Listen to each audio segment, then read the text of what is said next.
Senti, abbiamo quindi saputo che Alma legge Topolino. Tu cosa leggi invece? In quel momento là. Diabolic. È un lavoro per Diabolic. Diabolic, ti piace Diabolic? Fanno il film adesso. Probabilmente sarò il protagonista io, prima portellone. Bentornati nella soffitta di Pippo, il nostro rifugio preferito, dove ogni settimana accendiamo i riflettori su quelle perle nascoste che hanno fatto battere i cuori degli italiani tra gli anni 70, 80 e 90. E oggi si torna a sognare.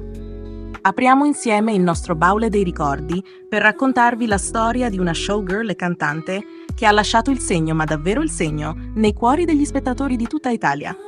Lei è Amy Charles, una bellezza esplosiva, con una voce calda e uno sguardo da togliere il fiato. Ma soprattutto è stata una delle protagoniste di un programma che ha divertito, fatto scandalo e tenuto svegli milioni di italiani fino a tarda notte. Colpo grosso. Tuo papà non è preoccupato di questa tua esuberanza, your father, not? No. Non dice copriti, cover yourself? O no? Il papà? No? No. No, è contento, is proud. Yes. Bene, apriamo il portellone. Era la fine degli anni '80 e ogni seconda serata su Italia 7 diventava un appuntamento fisso per tantissimi italiani. Il programma, condotto da un frizzante Umberto Smaila, ci catapultava in un mondo fatto di luci soffuse, musiche accattivanti e ragazze cin cin. Ma tra tutte loro, una in particolare brillava come una stella fuori dal comune, Amy Charles, direttamente da Cardiff, Galles. Questa bellezza gallese non era solo una tra le tante. No, Amy era un mix irresistibile di carisma, sensualità e talento, una vera forza della natura. Con le sue forme prorompenti, che di certo non passavano inosservate, e un sorriso capace di sciogliere anche il pubblico più timido, conquistava tutti. E poi c'era quella voce, calda, avvolgente, perfetta. Quando cantava all'interno del programma, era come se il tempo si fermasse. Le sue esibizioni erano la ciliegina sulla torta di uno show già iconico. Io so che il nostro autore, Aldo, ha preparato per te un piccolo monologo. Via.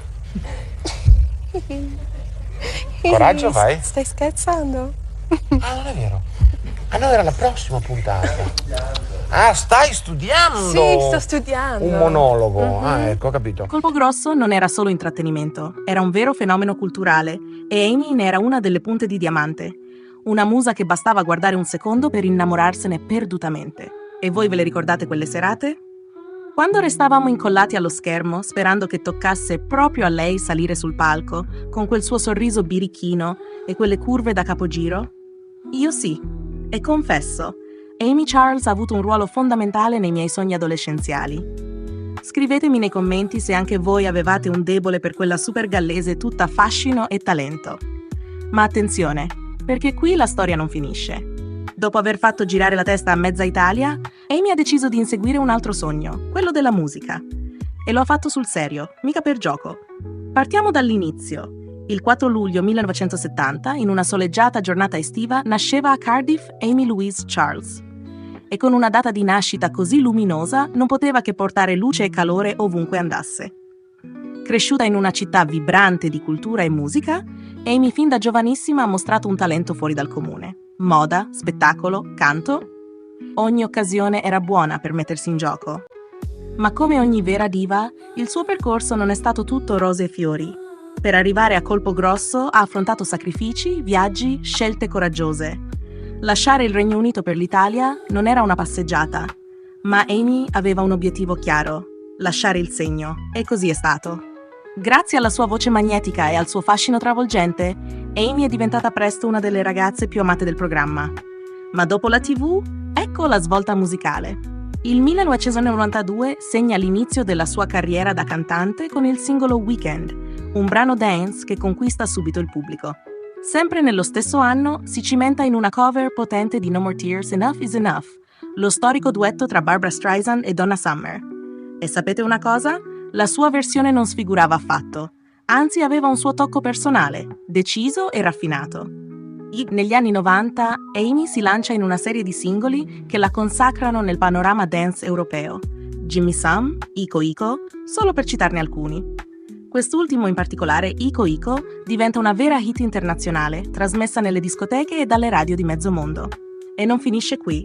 Nel 1994 collabora con la Big Music e poi con la Dance Pool, una divisione della Sony, lanciando tracce che esplodono nei club e fanno ballare tutta Europa.